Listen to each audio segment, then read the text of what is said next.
Hello everyone, welcome to GK with JS. और आज के लेक्चर में हम बात करने वाले हैं जनरल अवेयरनेस के कुछ ऐसे क्वेश्चंस की जो कि एग्जाम के पॉइंट ऑफ व्यू से काफी इंपॉर्टेंट है। क्वेश्चंस के साथ साथ हम उनसे जुड़े हुए इंपॉर्टेंट फैक्ट भी डिस्कस करेंगे और वो भी एक नए तरीके से। तो वीडियो को बहुत ध्यान से देखिएगा क्योंकि ये वीडियो आपके लिए बहुत ही हेल्पफुल रहने वाला है। तो आइए बिना देर किए शुरू करते हैं। देखिए जी, हमारा फर्स्ट क्वेश्चन कहता है कि यंग बंगाल आंदोलन के प्रमुख नेता कौन थे, और इस क्वेश्चन का राइट आंसर हो जाएगा ऑप्शन बी, हेनरी विवियन डेरोजियो जो है यंग बंगाल आंदोलन के प्रमुख नेता थे। और यंग बंगाल आंदोलन की स्थापना की गई थी 1828 के अंदर बंगाल के अंदर। अब इस आंदोलन का मुख्य उद्देश्य क्या था? तो इस आंदोलन का मुख्य उद्देश्य था प्रेस की स्वतंत्रता और जमींदारों के अत्याचारों से रैयतों की सुरक्षा करना, और साथ ही सरकारी उच्च सेवाओं में भारतीयों को रोजगार दिलाना इस आंदोलन का मुख्य उद्देश्य था।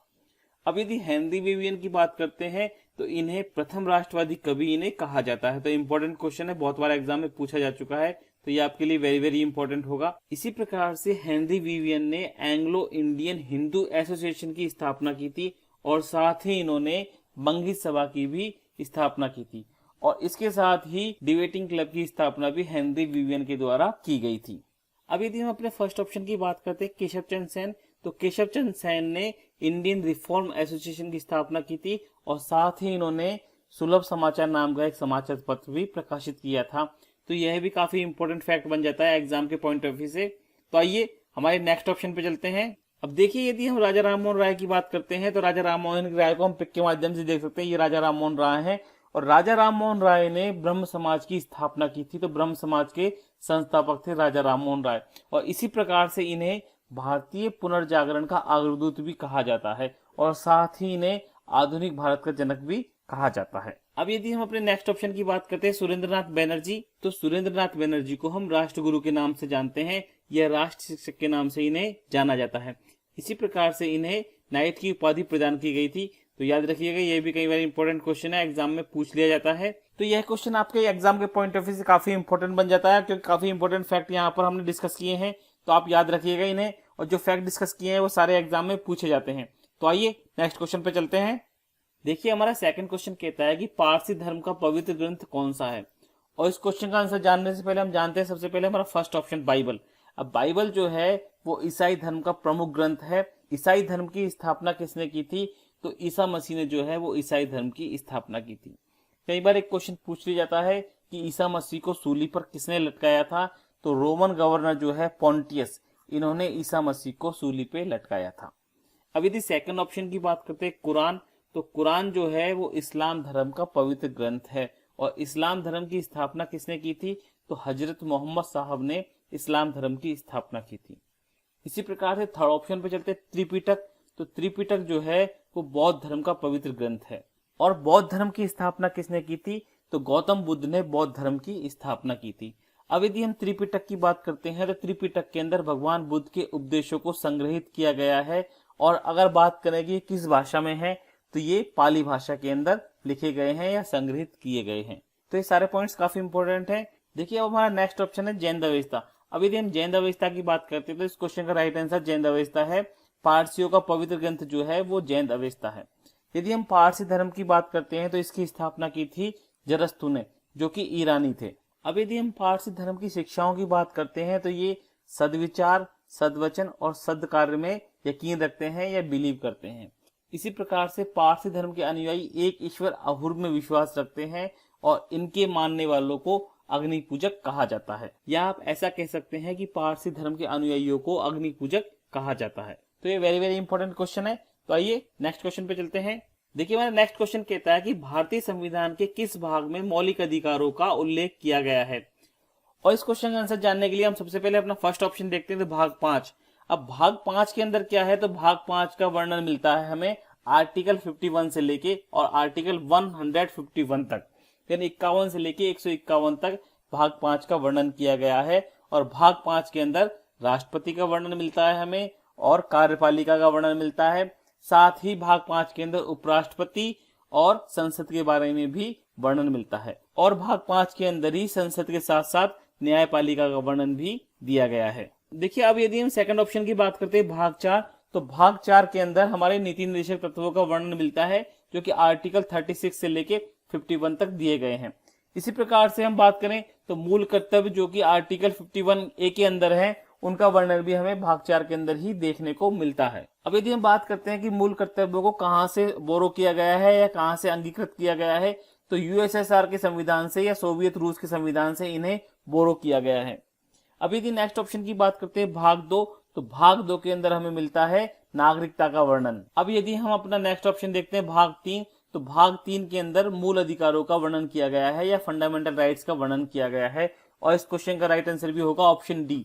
तो ऑप्शन डी भाग 3 के अंदर मौलिक अधिकारों का वर्णन किया गया है, और इन्हें हमने कहां से लिया है, तो इन्हें हमने अमेरिका के संविधान से बोरो किया है, और इनका वर्णन हमें अनुच्छेद 12 से लेकर 35 तक देखने को मिलता है। तो आर्टिकल 12 से लेकर आर्टिकल 35 तक मौलिक अधिकार या फंडामेंटल राइट्स का वर्णन हमें देखने को मिलता है। तो ये वेरी वेरी इंपॉर्टेंट क्वेश्चन है, ये भी याद रखिएगा इस चीज को आप। तो आइए नेक्स्ट क्वेश्चन पे चलते हैं। एंड नेक्स्ट वन इज, देखिए जी, इस क्वेश्चन में कह रहा है कि निम्न में से किस स्थिति में किसी भारतीय नागरिक की नागरिकता समाप्त हो सकती है, और इस क्वेश्चन का राइट आंसर होगा, देखिए ऑप्शंस की बात करते हैं तो परित्याग करने पर बिल्कुल नागरिकता जा सकती है। सेकंड है पर्यावसन करने पर, मतलब किसी दूसरी जगह पर जाने पर, दूसरे देश में निवास करने पर, तो वहां भी बिल्कुल नागरिकता जा सकती है। तीसरा है वंचित किए जाने पर, यानी देश के द्वारा वंचित किए जाने पर, तो बिल्कुल सही है, इस द्वारा भी नागरिकता जा सकती है।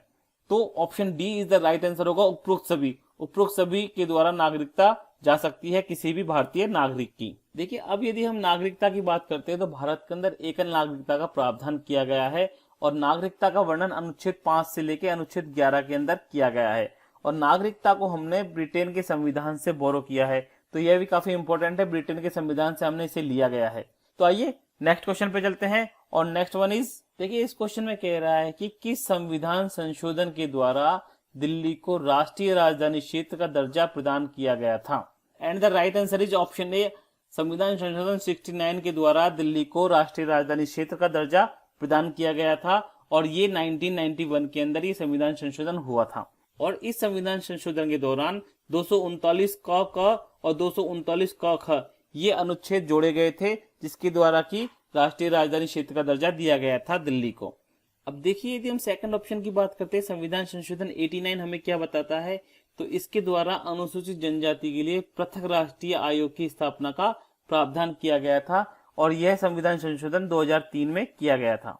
अब यदि हम अपने थर्ड ऑप्शन पे चलते हैं, संविधान संशोधन 61, तो इस संशोधन के द्वारा हमें मतदान के लिए आयु सीमा को 21 से घटाकर 18 वर्ष कर दिया गया था। इसी प्रकार से अपने नेक्स्ट ऑप्शन पे चलते हैं, संविधान संशोधन 22 के द्वारा क्या किया गया था, तो इसके अंदर प्रावधान किया गया था कि असम से अलग करके एक नया राज्य मेघालय बनाया गया था इस संविधान संशोधन के द्वारा।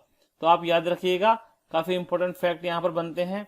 तो आइए नेक्स्ट चलते हैं। नेक्स्ट वन इज, देखिए जी, इस क्वेश्चन में कह रहा है कि किस कारण से तरल पदार्थों के क्वथनांक या बॉइलिंग पॉइंट में भिन्नता होती है।